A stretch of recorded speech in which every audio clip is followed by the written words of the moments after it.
بسم الله الرحمن الرحيم الحمد لله رب العالمين والصلاة والسلام على أشرف الأنبياء والمرسلين وعلى آله وأصحابه وأزواجه وذرياته أجمعين وعلى كل من تبعهم بإحسان إلى يوم الدين أما بعد فإن أصدق الحديث كتاب الله وأحسن الهدي هدي محمد عليه الصلاة والسلام وخير الأمور عوازمها وشر الأمور محدثاتها وكل محدثة بدعة وكل بدعة ضلالة وكل ضلالة في النار. وبالسند المتصل منا إلى الشيخ الإمام الحافظ الحجة أمير المؤمنين في الحديث أبي عبد الله محمد بن إسماعيل بن إبراهيم بن المغيرة بردزبة الجعفي اليماني البخاري رحمهم الله تعالى ونفعنا بعلومه وعلومهم آمين يا رب العالمين. باب قول الله تعالى ونزع الموازين القسط ليوم القيامة وأن أعمال بني آدم وقولهم توزن. وقال مجاهد القسطاس العدل بالرومية ويقال القسط مصدر المقسط وهو العادل وأما القاسط فهو الجائر. حدثنا أحمد بن أشكاب قال حدثنا محمد بن فضيل عن عمارة بن القعقاع عن أبي زرعة عن أبي هريرة رضي الله تعالى عنه وعنهم قال قال رسول الله صلى الله عليه وسلم كلمتان حبيبتان إلى الرحمن خفيفتان على اللسان ثقيلتان في الميزان سبحان الله وبحمده سبحان الله العظيم. نحمده ونصلي على رسوله الكريم أما بعد. الحمد لله আল্লাহ পাক রব্বুল আলামিনের দরবারে অসংখ্য অগণিত শুকরিয়া যে আল্লাহ রব্বুল আলামিন আমাদেরকে রাসূল করিম সাল্লাল্লাহু আলাইহি সাল্লামের হাদিস শরীফ সামনে নিয়ে বসার তৌফিক দিয়েছেন। আমরা নবী করিম সাল্লাল্লাহু আলাইহি সাল্লামকে দেখি নাই, তবে মুমিন মাত্রই প্রত্যেকের দিলে রাসূল করিম সাল্লাল্লাহু আলাইহি সাল্লামের মুহাব্বত ভালোবাসা আছে। এমন কোনো মুমিন নাই যে সে রাসূল করিম সাল্লাল্লাহু আলাইহি সাল্লামকে দেখার আকাঙ্ক্ষা করে না। প্রত্যেক মুমিনে এই আশা করে যদি একবার রাসূল করিম সাল্লাল্লাহু আলাইহি সাল্লামকে দেখতে পেতাম। আমরা রাসূল করিম সাল্লাল্লাহু আলাইহি সাল্লামকে না দেখলেও রাসূল করিম সাল্লাল্লাহু আলাইহি সাল্লামের জবানে মুবারক থেকে যে সমস্ত হাদিস উচ্চারিত হয়েছে সে রাসূলের বাণী হাদিসগুলো আজ আমাদেরকে 1450 বছর পরেও রাসূল করিম সাল্লাল্লাহু আলাইহি সাল্লামের হাদিস সামনে নিয়ে বসার তৌফিক দিয়েছেন। যদি আমরা রাসূল করিম সাল্লাল্লাহু আলাইহি সাল্লামের হাদিসকে প্রকৃত অর্থে ভালোবাসতে পারি এবং রাসূল করিম সাল্লাল্লাহু আলাইহি সাল্লামের আদর্শ জীবনে বাস্তবায়ন করতে পারি, তো এটাও রাসূল করিম সাল্লাল্লাহু আলাইহি সাল্লামকে প্রকৃত ভালোবাসার নামান্তর, মুহাব্বত করার নামান্তর। হযরত আব্দুল্লাহ ইবনে মাসউদ রাদিয়াল্লাহু তাআলা আনহুমা থেকে বর্ণিত, তিনি বলেন جاء رجل إلى رسول الله صلى الله عليه وسلم فقال يا رسول الله كيف تقول في رجل أحب قوما ولم يلحق بهم فقال المرء مع من أحب. আব্দুল্লাহ ইবনে মাসউদ রাদিয়াল্লাহু তাআলা আনহুমা বলেন, জনৈক ব্যক্তি রাসূল করিম সাল্লাল্লাহু আলাইহি সাল্লামের দরবারে এসে রাসূল করিম সাল্লাল্লাহু আলাইহি সাল্লামকে জিজ্ঞাসা করলেন, ইয়া রাসূলুল্লাহ, এমন ব্যক্তি সম্পর্কে আপনার কি মন্তব্য যে ব্যক্তি আল্লাহ ওয়ালাদেরকে মহব্বত করে, নেককার লোকদেরকে ভালোবাসে, ওলামায়ে কেরামদেরকে মহব্বত করে, ওলামায়ে কেরামদেরকে ভালোবাসে, দিনওয়ালাদেরকে মহব্বত করে, দিনওয়ালাকে ভালোবাসে, কিন্তু সে তাদের মতো আমল করতে পারে না। তারা যেমন বেশি বেশি ন্যাকামল করে, এই ব্যক্তি ওরকম ন্যাকামল করতে সক্ষম হয় না, ন্যাকামল করার সুযোগ পায় না, করতে পারে না, কিন্তু সে আল্লাহওয়ালাদেরকে ভালোবাসে, মহব্বত করে। এমন ব্যক্তি সম্পর্কে আপনার কি মন্তব্য? তো নবী করিম সাল্লাল্লাহু আলাইহি সাল্লাম বলেছেন, আল মারু মা'a মান আহাব্বা। দুনিয়ার মধ্যে যে যাকে ভালোবাসবে, মহব্বত করবে, আখিরাতে পরকালে আল্লাহ পাক রব্বুল আলামিন তাকে তাদের সঙ্গেই রাখবেন। হযরত আনাস ইবনে মালিক রাদিয়াল্লাহু তাআলা আনহু থেকে বর্ণিত, তিনি বলেন, জাআ আরাবিয়্যুন ইলা রাসূলিল্লাহি সাল্লাল্লাহু আলাইহি সাল্লাম ফাকালা ইয়া রাসূলাল্লাহ মাতাস সাআহ।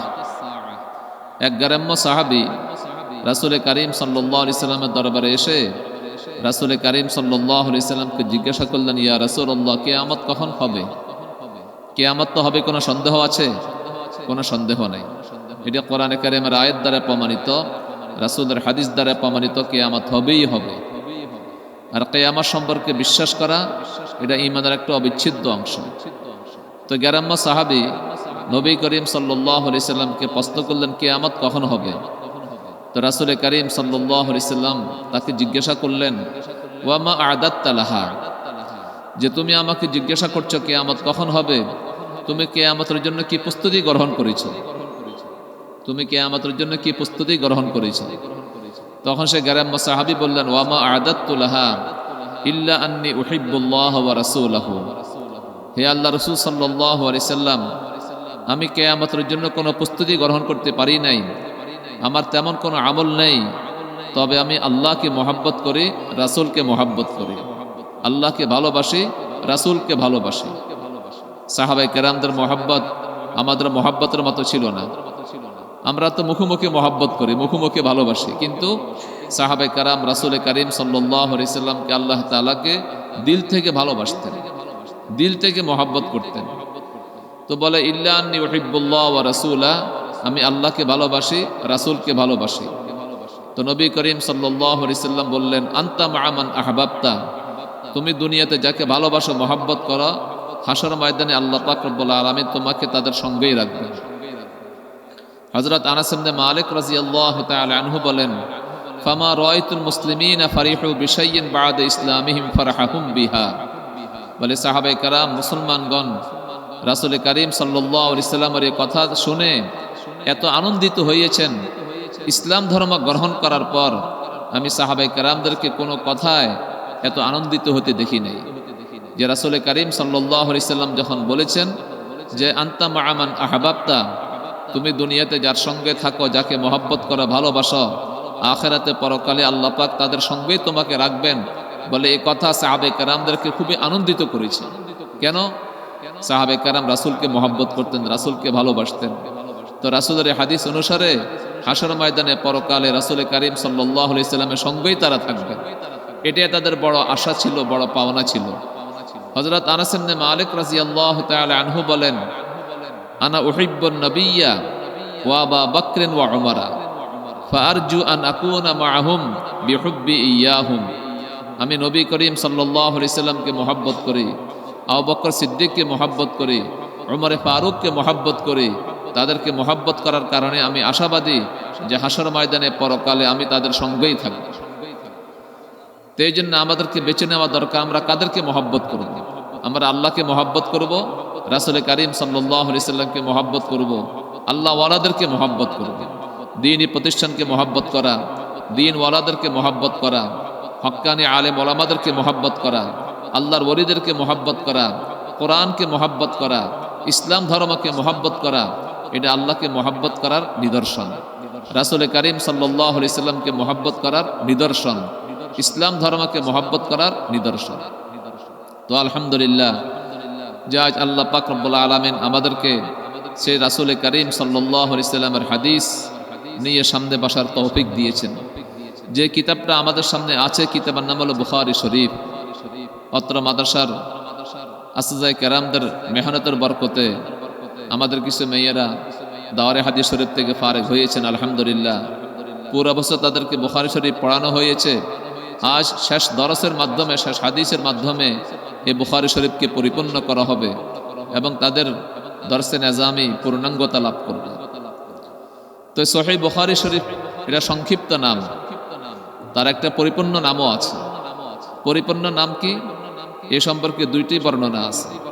একটি বর্ণনা হলো ইমাম নবী রহিমাহুল্লাহ তাআলা থেকে বর্ণিত। ইমাম নবী রহিমাহুল্লাহ তাআলা বলেন যে সহিহ বুখারীর পরিপূর্ণ নাম হলো আল জামিউল মুসনাদুস সহিহুল মুখতাসারু মিন উমুরি রাসূলিল্লাহি সাল্লাল্লাহু আলাইহি সাল্লাম ওয়া সুনানিহি ওয়া আইয়ামিহি। আরেকটি নাম বর্ণিত আছে ইবনে হাজার আসকালানী রহিমাহুল্লাহ তাআলা থেকে। ইবনে হাজার আসকালানী রহিমাহুল্লাহ তাআলা বলেন সহিহ বুখারীর পূর্ণাঙ্গ নাম হলো আল জামিউস সহিহুল মুসনাদু মিন হাদিস রাসূলিল্লাহি সাল্লাল্লাহু আলাইহি সাল্লাম ওয়া সুনানিহি ওয়া আইয়ামিহি। ইমাম বুখারী রাহিমাহুল্লাহ তাআলা সহিহ বুখারীকে আরম্ভ করেছেন কিতাবুল ঈমান থেকে, আর সহিহ বুখারী শরীফকে সমাপ্ত করেছেন কিতাবুল ঈমানের মাধ্যমে। শুরুতে ওহী সম্পর্কে আলোচনা করেছেন ভূমিকা স্বরূপ, যেহেতু যে ইসলাম ধর্ম আল্লাহ তাআলা আমাদেরকে দান করেছেন, এই ইসলাম ধর্মের মূল ভিত্তি ওহীর উপর। দুনিয়ার কোনো দার্শনিকের উপরে নয়, কোনো জ্ঞানী বিজ্ঞানের উপর নয়, কোনো গবেষকের উপর নয়। পুরো ইসলাম ধর্মের ভিত্তি হলো ওহীর উপর। এই জন্য ওহীর গুরুত্ব, বড়ত্ব, মাহাত্ম বোঝানোর জন্য ওহীর আলোচনা প্রথম এনেছেন। আর একথা বোঝানোর উদ্দেশ্য যে কিতাবুল ঈমান থেকে শুরু করে শেষ পর্যন্ত আমি এই কিতাবে যা কিছু উল্লেখ করেছি এ সব কিছুর ভিত্তি ওহীর উপর। যেহেতু কোরআনে কারীম যেমন ওহী, রাসূল কারীম সাল্লাল্লাহু আলাইহি সাল্লামের হাদিসও ওহী। কোরআনে কারীম হলো ওহী মাতলু, আর হাদিস শরীফ হলো ওহী গায়রে মাতলু। তা আমার এই কিতাবে যা কিছু উল্লেখিত আছে এ সব পুঙ্খানুপুঙ্খভাবে ওহী, তার ভিত্তি ওহীর উপর। এই কথা বোঝানোর জন্য ইমাম বুখারী রাহিমাহুল্লাহু তাআলা কিতাবুল ঈমানের শুরুতে সর্বপ্রথম প্রথম ভূমিকা স্বরূপ ওহীর আলোচনা এনেছেন। এরপরে ঈমানের অধ্যায় থেকে কিতাব আরম্ভ করেছেন। কেন? ঈমান হলো সবচেয়ে শ্রেষ্ঠ আমল। যত আমল আমরা করি সর্বশ্রেষ্ঠ আমল হলো ঈমান। আমরা যত আমল করি ঈমান ছাড়া কোনো আমল আল্লাহ পাকের দরবারে গ্রহণযোগ্য হয় না। গ্রহণযোগ্য হয়? গ্রহণযোগ্য হয় না। যার ঈমান আছে, যদি ঈমান সহ সামান্যতম এক আমল করে, এই আমল অনেক দামি হয়ে যায়, মূল্যবান হয়ে যায়।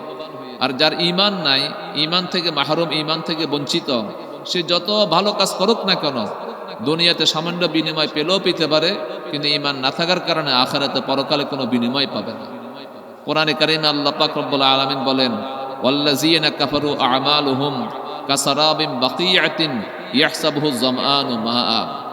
যারা আল্লাহকে অস্বীকারী, যারা কাফের, আমালুহুম তাদের আমল সমূহ কারণে কাসারাবিন বাকিয়া মরিচিকার ন্যায়, ইয়াহসাবুহু যামআনু মাআ যে মরিচিকাকে পিপাসার্ত ব্যক্তি পানি মনে করে। পিপাসার্ত ব্যক্তি মরিচিকাকে পানি মনে করে ওখানে দৌড়িয়ে যায়, সেখানে পানি পাবে। যখন সে সেখানে যায় আর কোনো পানি পায় না। তো যারা কাফের মুশরিক, ঈমান থেকে বঞ্চিত, তারা দুনিয়াতে যত নেক আমল করুক না কেন ঈমান না থাকার কারণে তারা আখিরাতে পরকালে তার আমলের কোনো বিনিময় পাবে না। তা আমরা যতগুলো আমল করি আমাদের সমস্ত আমলের ভিত্তি হলো ঈমানের উপর। ঈমান থাকলে আমল গ্রহণযোগ্য হবে, ঈমান না থাকলে আমল গ্রহণযোগ্য হবে না। এই জন্য ইমাম বুখারী রাহিমাহুল্লাহু তাআলা সর্বশ্রেষ্ঠ আমল কিতাবুল ঈমান থেকে তার এই কিতাবকে আরম্ভ করেছেন। আবার কিতাবুল ঈমানের মাধ্যমে কিতাবকে সমাপ্ত করেছেন।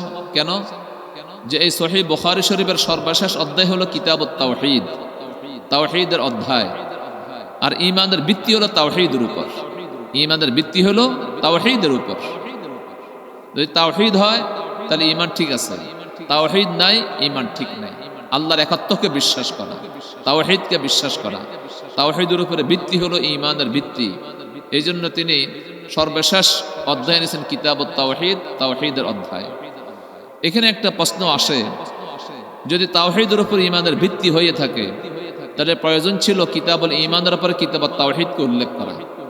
কিন্তু কিতাবুল ঈমানের উপরে কিতাবুত তাওহীদকে উল্লেখ না করে ইমাম বুখারী রাহিমাহুল্লাহু তাআলা তাওহীদের অধ্যায়কে সবচেয়ে শেষে কেন নিয়ে আসলেন? এর কারণটা কি? তো এর অনেকগুলো উত্তর আছে। তিনটা উত্তর মৌলিকভাবে দেওয়া হয়। এক নম্বর উত্তর হইল যে ঈমানের যতগুলো বিষয় আছে, ঈমানের সমস্ত বিষয় দুই ভাগে বিভক্ত। এক নম্বর হলো ঈমানের এমন কিছু বিষয় আছে এগুলোকে বলা হয় উমরে ইজাবিয়া, ইতিবাচক বিষয়। অর্থাৎ ঈমানদার হতে হলে এমন আকীদা পোষণ করা জরুরি, আল্লাহকে বিশ্বাস করা জরুরি, রাসূলকে বিশ্বাস করা জরুরি, আসমানি কিতাবকে বিশ্বাস করা জরুরি, ইয়মে আখরাতকে বিশ্বাস করা জরুরি, ফেরেশতাদেরকে বিশ্বাস করা জরুরি, রাসূল করিম সাল্লাল্লাহু আলাইহি সাল্লাম সর্বশেষ নবী, এটা বিশ্বাস করা জরুরি, সাহাবে কেরাম মেয়ার হক, সত্যের মাপকাঠি, এটা বিশ্বাস করা জরুরি। তো এই জরুরিয়াতে দিন যেগুলো যেগুলো ইসলামের সর্বজন বিদিত বিষয়গুলো, এগুলো বিশ্বাস করা জরুরি। এটা হলো ঈমানের ইতিবাচক বিষয়, যে এগুলো উমরে ইজাবিয়া বলা হয়। আর হলো ঈমানের এমন কিছু বিষয় আছে যেগুলো নেতিবাচক বিষয়, উমরে সালবিয়া বলা হয়। ঈমানদার হতে হলে এমন বিশ্বাস পোষণ করা যাবে না, এমন আকীদা পোষণ করা যাবে না। অনেকগুলো ভ্রান্ত বিশ্বাস আছে, যদি এ সমস্ত ভ্রান্ত বিশ্বাস থাকে সে ঈমানদার হতে পারে না।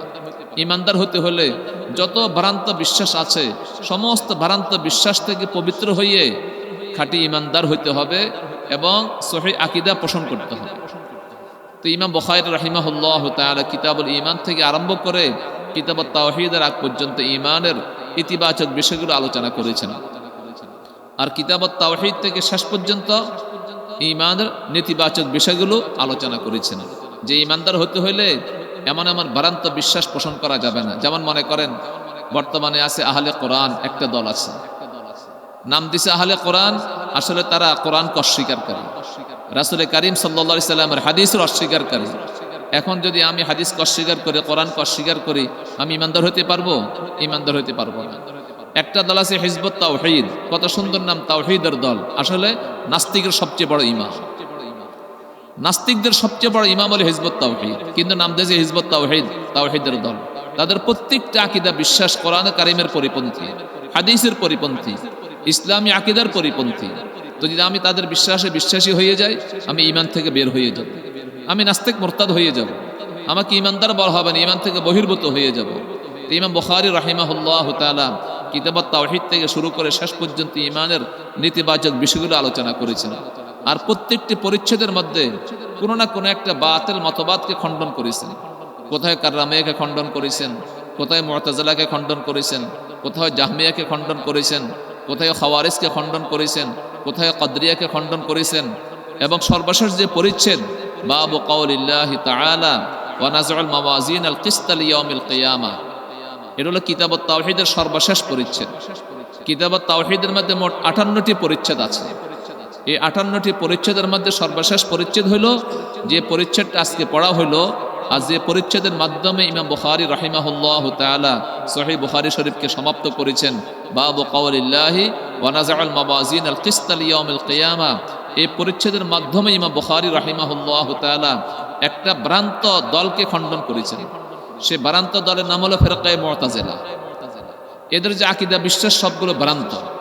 এদের আকীদা বিশ্বাসের সাথে কোরআনে কারীমের সাথে কোনো সামঞ্জস্যতা নাই, হাদিসের সাথে কোনো সামঞ্জস্যতা নাই, মুসলমানদের সহিহ আকীদার সাথে কোনো সামঞ্জস্যতা নাই। এদের যতগুলো ভ্রান্ত বিশ্বাস আছে তার মধ্যে একটা ভ্রান্ত বিশ্বাস হলো যে কিয়ামতের ময়দানে, হাসরের ময়দানে আল্লাহ পাক রব্বুল আলামিন বান্দার আমলকে ওজন করবেন না, বান্দার আমলকে পরিমাণ করবেন না, ওজন করবেন না। তো এখন তারা যে একটা ভ্রান্ত বিশ্বাস পোষণ করলো যে আল্লাহ পাক রব্বুল আলামিন হাসরের ময়দানে বান্দার আমলকে ওজন করবেন না, পরিমাণ করবেন না, তাদের ভ্রান্ত বিশ্বাসটা কোরআনে কারীমের পরিপন্থী, রাসূল করিম সাল্লাল্লাহু আলাইহি সাল্লামের হাদিসের পরিপন্থী, ইজমা উম্মতের পরিপন্থী। ইমাম বুখারী রাহিমাহুল্লাহ তাআলা পরিচ্ছেদের মধ্যে কোরআনে কারীমের প্রথমে আয়াত এনে তাদের ভ্রান্ত বিশ্বাসকে খণ্ডন করেছেন। এই যে হে ফিরকায়ে মুআতাজিলা, তোমাদের বিশ্বাস ভ্রান্ত, এটা কোরআনে কারীমের পরিপন্থী, হাদিসের পরিপন্থী, ইজমা উম্মতের পরিপন্থী। যদি আমার ভ্রান্ত বিশ্বাস কোনো ব্যক্তি রাখে, সে ঈমান থেকে বহির্ভূত হয়ে যাবে, তার ঈমান থাকবে না। ইমাম বুখারী বলেন, আল্লাহ তাআলা বলেন ওয়া নাযউল মাওয়াজিন আল কিসত লিয়াউমিল কিয়ামা, আল্লাহ তাআলা বলেন আমি কিয়ামতের দিন ইনসাফের পাল্লা প্রতিষ্ঠা করব। আল্লাহ যে বান্দার আমলকে ওজন করবেন এ সম্পর্কে আরো কোরআনে কারীমে বহু আয়াত বর্ণিত আছে, যেগুলোর দ্বারা প্রমাণিত যে কিয়ামতের ময়দানে, হাসরের ময়দানে বান্দার আমলকে ওজন করা হবে। আল্লাহ তাআলা বলেন আমি কিয়ামতের দিন ইনসাফের পাল্লা প্রতিষ্ঠা করব। এখানে মাওয়াজিন শব্দটি বহু বচন, তার এক বচন হলো মিজান। বহু বচন কেন আনা হলো? কেউ কেউ বলেন প্রত্যেকটা আমলের জন্য ভিন্ন ভিন্ন পাল্লা প্রতিষ্ঠা করা হবে। কিছু আমল আছে ফরজ ও ওয়াজিব, কিছু আমল আছে নফল।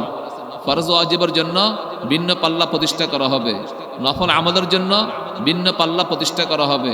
তো এই জন্য বহু পাল্লা প্রতিষ্ঠিত হয়ে যাবে, তাই বহু বচন আনা হয়েছে।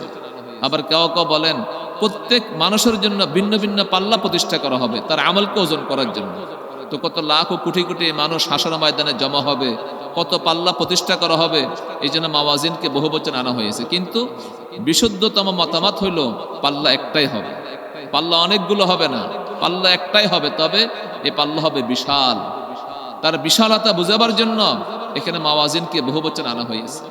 সে পাল্লা কত বড় বিশাল হবে। হযরত সালমান ফারসি রাদিয়াল্লাহু তাআলা আনহু থেকে বর্ণিত, নবী করিম সাল্লাল্লাহু আলাইহি সাল্লাম ইরশাদ করেন, যে পাল্লার মাধ্যমে হাসর ময়দানে আল্লাহ পাক রব্বুল আলামিন বান্দার আমলকে ওজন করবেন, সে পাল্লা এত বড় বিশাল হবে যে 7 আসমান 7 জমিনকে সে পাল্লায় রাখা হবে, তারপরে পাল্লা ভরবে না। 7 আসমান 7 জমিনকে সে পাল্লা রাখা হবে, তারপরে পাল্লা ভরবে না। সে পাল্লা হবে এত বড় বিশাল, এত বড় বিশাল। বিশালতা বুঝাবার জন্য মাওয়াজিনকে বহু বচন আনা হয়েছে। ওয়া নাযাউল মাওয়াজিন আল কিসতা লিয়াউমিল কিয়ামাহ, আল্লাহ তাআলা বলেন আমি কিয়ামতের দিন ইনসাফের পাল্লা প্রতিষ্ঠা করব। তো ইনসাফের পাল্লার মাধ্যমে কি করা হবে? ইমাম বুখারী রাহিমাহুল্লাহু তাআলা বলেন, ওয়া আন্না আমালা বনি আদম ওয়া কাওলাহুম তুজান, ইনসাফের পাল্লার মাধ্যমে আদম সন্তানদের প্রত্যেকটি আমল আর প্রত্যেকটি কথাকে ওজন করা হবে। আমরা আপনারা পুরুষ হই, নারী হই, যে কোনো প্রান্তের হই, যে কোনো দেশের হই, প্রত্যেক আদম সন্তানদের প্রতিটি কথা আর প্রতিটি আমলকে ইনসাফের পাল্লার মাধ্যমে ওজন দেওয়া হবে।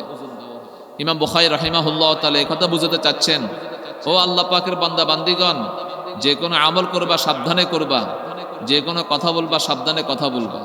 তোমার প্রতিটি আমলকে সংরক্ষণ করা হচ্ছে, তোমার প্রতিটি জবানের কথাকে সংরক্ষণ করা হচ্ছে। তুমি একথা মনে করো না তুমি কোনো একটা কথা বলে ফেললে আর একথা বাতাসে উড়ে গেল, ওটা ওজন করা হবে না, হিসাব দেওয়া হবে না।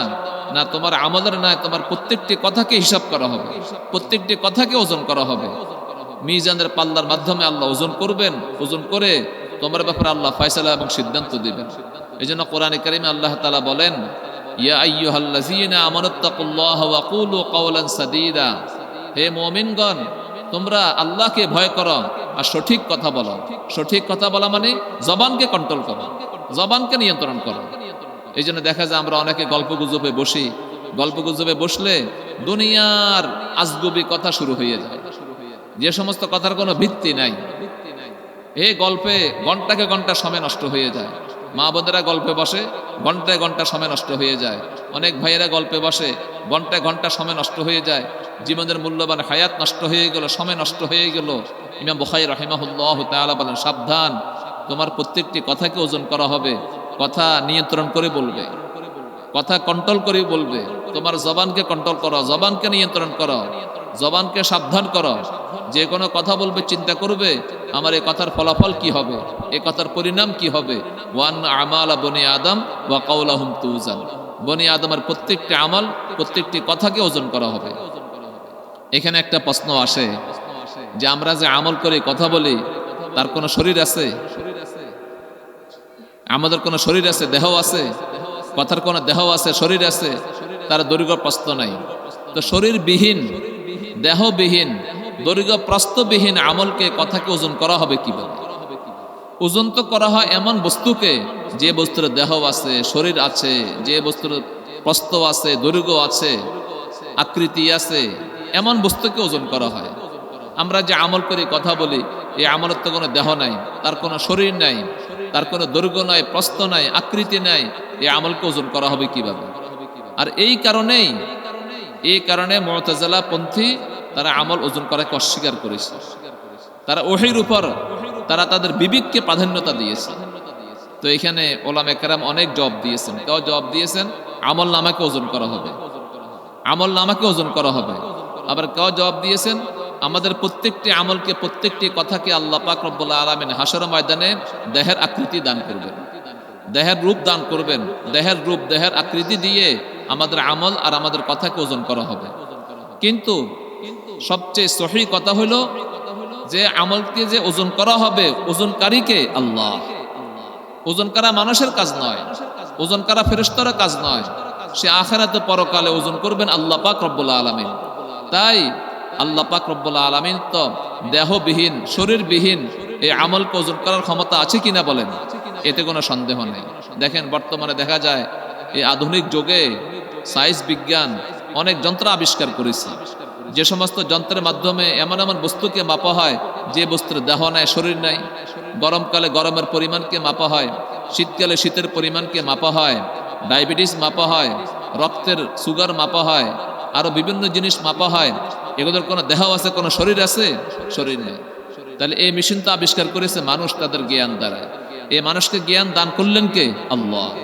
যে আল্লাহ প্রদত্ত জ্ঞান দ্বারা মানুষ এমন যন্ত্র আবিষ্কার করেছে যে যন্ত্রের মাধ্যমে মানুষ দেহবিহীন বস্তুকে মাপতে পারে, সে আল্লাহর জ্ঞান, আল্লাহর শক্তি কত বড়। আল্লাহ তো হাকিম, আল্লাহ হাকিম, প্রজ্ঞাবান।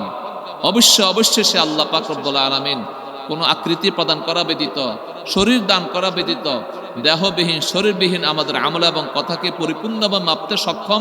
এতে কোনো সন্দেহ আছে? কোনো সন্দেহ নেই। ওয়ান্না আমালা বনি আদম ওয়া কাওলাহুম তুজান।